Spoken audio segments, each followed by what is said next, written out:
ये सोची समझी रणनीति के तहत वेल प्लान्ड हुआ है और वहां के भाईचारे को गोली मारने का काम हुआ है।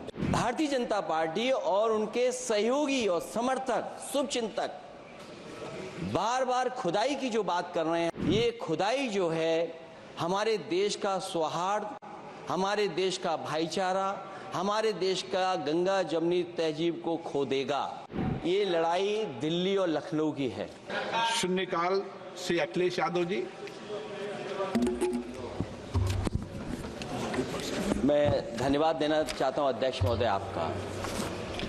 नहीं, हम जो कमिटमेंट करते हैं ना उसको पूरा करते हैं, लेकिन सब दलों के नेताओं की बात में कमिटमेंट होने के बाद भी आप बेंच पे आए जो ठीक नहीं है। अध्यक्ष महोदय, कमिटमेंट में, क्रेडिबिलिटी में आपका कोई जवाब नहीं। नहीं ये कम है। लेकिन दाईं तरफ वाले लोगों का थोड़ा हिसाब किताब अलग है। अध्यक्ष महोदय, मैं धन्यवाद देता हूं आपका कि आपने बहुत महत्वपूर्ण घटना पे मुझे बोलने का अवसर दिया है। संभल जो इसलिए जाना जाता था कि भाईचारे के साथ वहां रहते हैं लोग, वहां अभी से नहीं, सदियों पुराना भाईचारा हजारों साल से इसी तरह रहते आए हैं। लेकिन अचानक ये जो घटना हुई है, ये सोची समझी रणनीति के तहत वेल प्लान्ड हुआ है और वहां के भाईचारे को गोली मारने का काम हुआ है। जो घटना हुई है वो सोची समझी साजिश है। वहां जो खुदाई की बात लगातार अध्यक्ष महोदय देश में कोने कोने पर भारतीय जनता पार्टी और उनके सहयोगी और समर्थक शुभचिंतक बार बार खुदाई की जो बात कर रहे हैं अध्यक्ष महोदय, ये खुदाई जो है हमारे देश का सौहार्द, हमारे देश का भाईचारा, हमारे देश का गंगा जमनी तहजीब को खो देगा। मैं आपका धन्यवाद इसलिए भी देता हूं कि इस महत्वपूर्ण जो साजिश हुई, और वो साजिश सोची समझी इसलिए मैं बोल रहा हूं। उत्तर प्रदेश का चुनाव था, पहले 13 तारीख को चुनाव होना था और 13 तारीख के चुनाव को उन्होंने बढ़ा करके 20 तारीख कर दिया। और इस जो घटना है मैं आपके सामने पढ़ना चाहता हूं। अध्यक्ष महोदय, ये यात्रा रुकी क्यों नहीं है? यात्रा ले जाओ दूसरी तरफ। अध्यक्ष महोदय, संभल की शाही जामा मस्जिद के खिलाफ 19/11/2024 को सिविल जज सीनियर डिवीजन छंदौसी संभल में एक याचिका डाली गई। कोर्ट ने दूसरे पक्ष को, अध्यक्ष महोदय सुनिए, ये सुनना चाहिए, हम यूं ही नहीं कहते थे। आप तो संक्षिप्त में बोले। अध्यक्ष महोदय, हम यूं ही नहीं कहते थे कि संविधान ये मानती नहीं सरकार। हम यूं ही नहीं कहते थे कि संविधान नहीं मानती। जब प्लेसेस ऑफ वर्शिप एक्ट है, प्लेसेस ऑफ वर्शिप एक्ट है, हम बनते तो बहुत कुछ हैं। संभल के शाही जामा मस्जिद के खिलाफ 19/11/2024 को सिविल जज सीनियर डिवीजन चंदौसी संभल में एक याचिका डाली गई। कोर्ट ने दूसरे पक्ष को सुने बगैर उसी दिन 19/11/2024 को सर्वे के आदेश दे दिए। ताज्जुब की बात है, संभल के जिलाधिकारी संभल और पुलिस अधीक्षक संभल आदेश को पढ़े बगैर 2 घंटे के बाद सर्वे के लिए पुलिस बल के साथ शाही जामा मस्जिद पहुंच गए।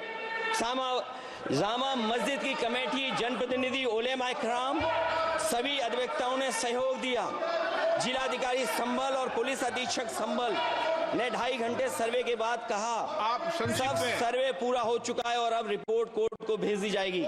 लेकिन दिनांक 22/11/2024 फ्राइडे को जुमे की नमाज के लिए लोग नमाज अदा करने के लिए जामा मस्जिद पहुंचे, लेकिन पुलिस प्रशासन ने बैरिकेड लगा दिया ताकि लोग नमाज न पढ़ सकें।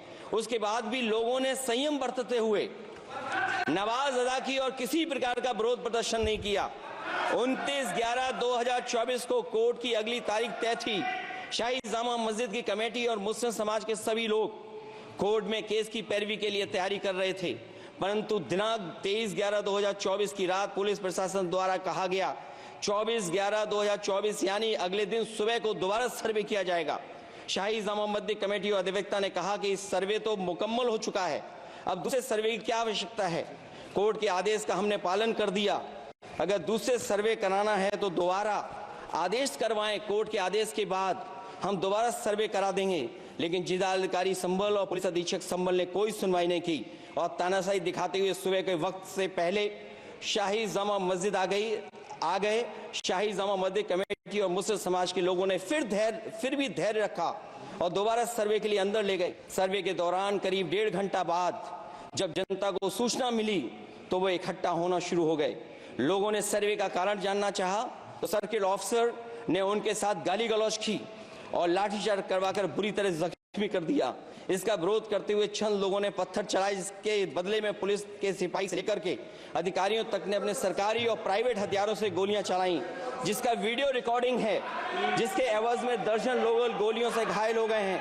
5 मासूमों जो कि अपने घर से सामान लेने के निकले थे, उनकी मृत्यु हो गई। संभल का माहौल बिगाड़ने में संभल का माहौल बिगाड़ने में याचिका दायर करने वाले लोगों के साथ पुलिस और प्रशासन के लोग जिम्मेदार हैं। इनको निलंबित किया जाना चाहिए और हत्या का मुकदमा चलाया जाना चाहिए, जिससे कि लोगों को इंसाफ मिल सके और आने वाले समय में कोई इस प्रकार की संविधान के खिलाफ और गैर कानूनी घटना को अंजाम न दिया जा सके। अध्यक्ष महोदय, ये लड़ाई दिल्ली और लखनऊ की है।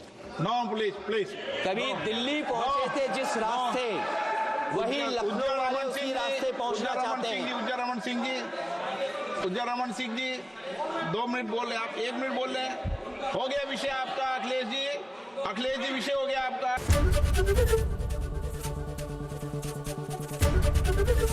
एबीपी गंगा, खबर आपकी, जुबान आपकी।